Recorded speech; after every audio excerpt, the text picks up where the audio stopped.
नमस्कार, म धरानबाट रमेश प्रसाई। आज लामो अन्तरालपछि सामाजिक सञ्जालमा फेरि आए। देशको दुर्भाग्य दुखेर तपाईँ समक्ष पोख्न आएको छु। शेयर गर्नु नगर्नु तपाईँको इच्छा। गणतन्त्र नेपालको पहिलो निर्वाचित संसद विभत्सतापूर्वक आर्यघाटमा पुग्ने अवस्था सृजना भयो। दुई कामरेडहरूको अहंकार जुधाइको कारणले त्यसको मूल्य सारा देशले चुकाउनु पर्ने अवस्था आएको छ। आज लोकसेवालाई सामान्य ज्ञानका लागि एउटा प्रश्न उपलब्ध गराउन चाहन्छु। जीकेमा राख्न काम लाग्छ। लोकसेवामा नेपालको इतिहासमा नाट्य सम्राट बालकृष्णसम्मका पालादेखि आजसम्म रचिएको सबभन्दा निकृष्ट, सबभन्दा भद्दा, सबभन्दा खल्लो र घिनलाग्दो नाटक कुन हो? त्यो नाटकको शीर्षक हो वाम एकता।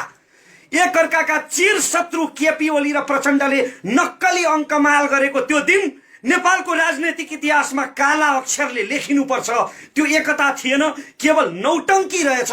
सोझा साझा निमुखा जनतालाई, सर्वहाराहरूलाई स्थिर सरकार र विकासको सपना देखाएर, लाटालाई पापा देखाए जसरी आश्वासन देखाएर झुलाउन भुलाउन षड्यन्त्रकारीहरूले रचेको नौटंकी थियो। त्यो एउटा स्वार्थपुञ्ज थियो।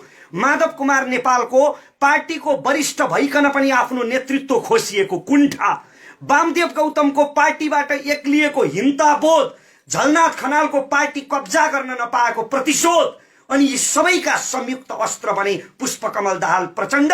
त्यसमाथि केपी ओलीको कसैलाई पनि पाषाण जति पनि नगन्ने मुडे अहंकारी बुद्धि।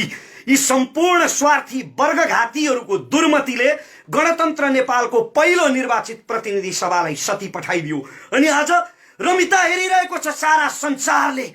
रमिता नेपाली कालमार्क्स मदन भण्डारीका सहयात्रीहरूले गरेको राष्ट्रघातको रमिता, माओ सेतुङका चेलाहरूले राजनीतिमा देखाएको नाङ्गो नाचको रमिता। आज सामाजिक सञ्जाल हेरे, एक थरी मान्छेहरू भन्छन् ओलीले ठिक गरे, जे गरे ठिक गरे, यो संसद भङ्ग हुनै पर्थ्यो। विकास माइतीघर मण्डलाबाट देखिँदैन। ओली सरकारले काम गरिरहेको त थियो नि, प्रचण्ड लगायतका नेताहरूले कामै गर्न दिएनन्। अझ ओलीमाथि अविश्वासको प्रस्ताव ल्याउने तयारी गर्दै थिए, राष्ट्रपति विरुद्ध महाअभियोगको प्रस्ताव ल्याउने तयारी गर्दै थिए संसदमा। अनि संसद विघटन नगरेर के गरून्? 45 वटा पदहरू त रिक्त राखिएको छ मुख्य संवैधानिक अङ्गहरूमा र प्रशासनिक अङ्गहरूमा। अनि यस्तो गुटबन्दी र घेराबन्दीमा परेर आफ्नै पार्टीको घेराबन्दीका कारणले काम गर्न नपाएपछि केपी ओलीले गरेको यो संसद विघटन सही हो। तर अर्का थरी मान्छेहरू भनिरहेका छन् कि केपी ओली स्वेच्छाचारी अहंकारी छन्, दुर्बुद्धि छन्, कसैलाई समेट्न चाहँदैनन्। उनको यही मुडे अहंकारको परिणाम स्वरूप आजको यो संसद विघटन भएको हो। जुन पक्षको राय सही भए पनि, यो रमिताको नायक र खलनायक जो भए पनि यो लोकतन्त्रमाथि भएको प्रहार हो। यो लाजलाई पनि लाज लाग्नुपर्ने विषय हो। नेपालको वामपन्थी आन्दोलनको लगभग चोला उठ्यो। अब अर्धमृत अवस्थामा पुग्यो नेपाली वामपन्थी आन्दोलन। जनयुद्धदेखि झापा विद्रोहसम्मका शहीदहरूका सपना तुहाए, काटो खाए वर्गघातीहरूले केवल आफ्नो मुडे अहंकारको स्वार्थपूर्तिका लागि। सर्वोच्च अदालत एउटा अन्तिम विकल्प हुन सक्थ्यो यो निर्णय रोक्ने, यो लोकतन्त्र विरोधी निर्णयलाई उल्ट्याउने। तर सर्वोच्च अदालतका प्रधान न्यायाधीश श्रीमान चोलेन्द्र शमशेर राणाको चरित्र र पछिल्लो रेकर्ड हेर्दा यो निर्णय उल्टिने कुनै सम्भावना देखिँदैन। आज मलाई मदन भण्डारी कमरेडको एउटा आदर्श वाक्य याद आइरहेको छ। कमरेड मदन भण्डारीले भन्नुभएको थियो कि यदि हामीले राजतन्त्र फाल्यौं, राजतन्त्रको उन्मूलन भयो, तर राजतन्त्रको उन्मूलन भएर पनि जनताको जीवन स्तरमा कुनै परिवर्तन आएन भने, व्यवस्था अवस्था र प्रणालीमा कुनै परिवर्तन आएन भने हामीले गणतन्त्र प्राप्त गरे पनि त्यो उपलब्धि निरर्थक हुन्छ। आज मदन भण्डारीको त्यही वाक्य ढुङ्गाको अक्षर साबित भएको छ वर्गघाती स्वार्थीहरूको चरित्रको कारणले गर्दा। यसो भनेर म राजतन्त्रको समर्थन गरिरहेको छैन, गणतन्त्रको विरोध गरिरहेको छैन, किनकि लोकतन्त्रको विकल्प सुधारिएको लोकतन्त्र मात्रै हो। 2-4 वटा बाँदरले खेत मासे भन्दैमा जंगलमा आगो लगाउन मिल्दैन। त्यसकारण लोकतन्त्रमा केही खराब अवसरवादी पात्रहरू देखिए भन्दैमा लोकतन्त्रको विरोध गर्नु अनुचित हो, मूर्खता हो। आदरणीय वामपन्थी बुद्धिजीवी कमरेडहरू, आजको नेकपामा जति पनि शीर्ष नेताहरू छन् नि, यिनका बलिदानका बखानहरू रक्षान्तिर मिल्काइदिए हुन्छ। अब यिनीहरूले भोगेको जेल, नेल र वनवास सारा राष्ट्र सेवाका निम्ति होइन, राष्ट्र चुस्नका निम्ति, रजाइका निम्ति, सत्ता भोग गर्ने लक्ष्यले मात्रै यिनीहरूले जेल नेल र वनवास भोगेका रहेछन् भन्ने कुरा यिनीहरूको चरित्रबाट प्रमाणित भइसकेको छ।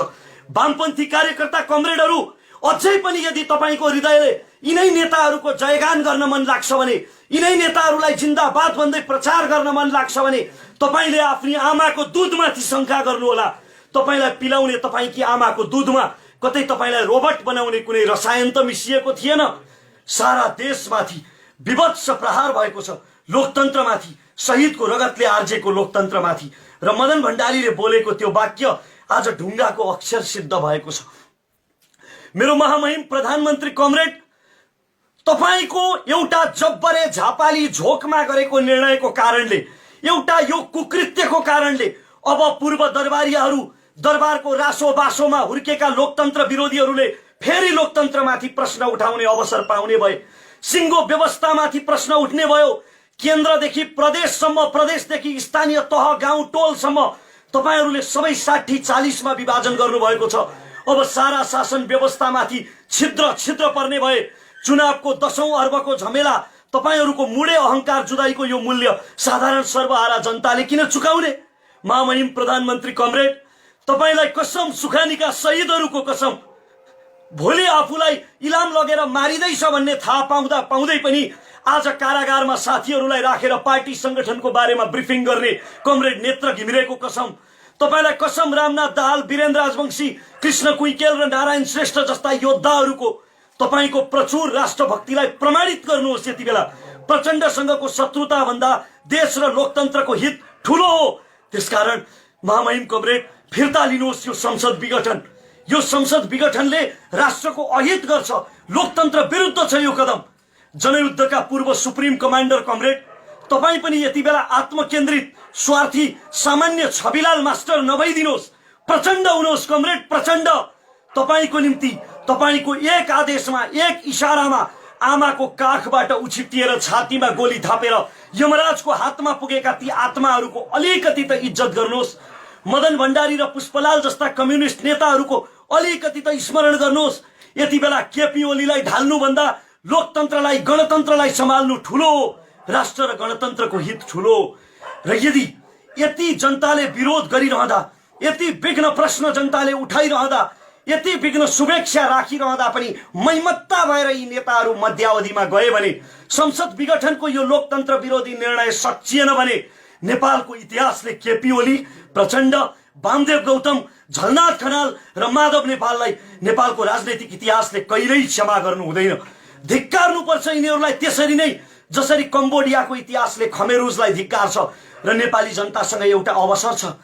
उहिले राजतन्त्रको प्राचीन कालमा राजाले एउटा शपथ लिनु पर्थ्यो रे, यदि तपाईहरूमाथि, जनताहरूमाथि मैले ज्यादती गरेँ भने मलाई ईश्वरले मृत्युदण्ड प्रदान गरोस्। आज त लोकतन्त्रमा ईश्वर भनेकै जनता हो, जनता जनार्दन हो। त्यसकारण हामीसँग अवसर छ कि यी मैमत्ता भएर यदि मध्यावधि चुनावमा गए भने त्यो मध्यावधि चुनावमा हामीले यी शीर्षस्थ नेताहरूलाई दण्ड दिनुपर्छ।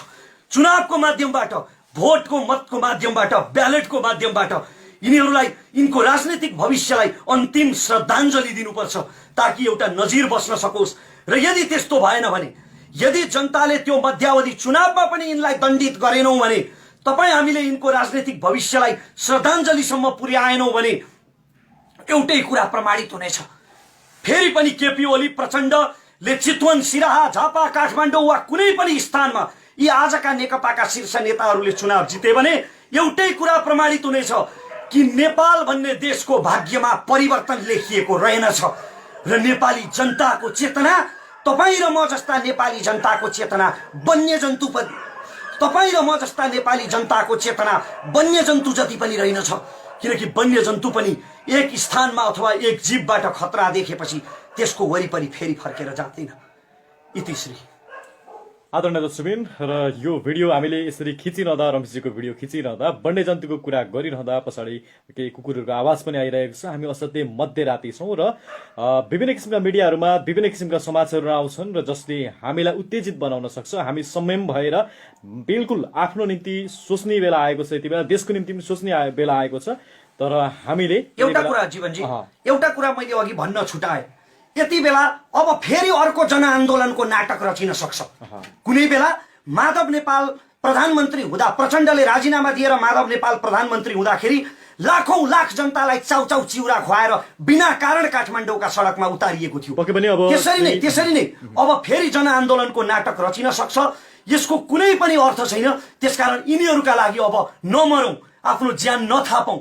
म सबैलाई संयम हुन अनुरोध पक्कै पनि सडकमा जाँदा निकै नै सोचेर जाउँ र राष्ट्रको निम्ति अलिकति आफ्नो तर्फबाट के गर्न सकिन्छ त्यो सोच्ने समय चाहिँ रमेशजीले पक्कै पनि यति बेला आएको छ, भन्नुभएको छ। सबैले सो विवेकले काम गरौँ ताकि उत्तेजनामा कसैको ज्यान नजाओस्। र थप अपडेट हामीले अहिले यति बेला हामीले फेरि यो सम्पूर्ण जानकारी र हाम्रो पर्सनल यो फेसबुकबाट राखेका छौँ। यसलाई धेरैभन्दा धेरै शेयर गर्नुहोला, सबैमा पुग्न सकोस्। र थप अपडेट चाहिँ हामी एक्सन नेपाल अनलाइन टिभीबाट विभिन्न व्यक्ति तथा पात्रहरूसँग ल्याउने प्रयत्न गर्ने नै छौँ। रमेशजी धन्यवाद।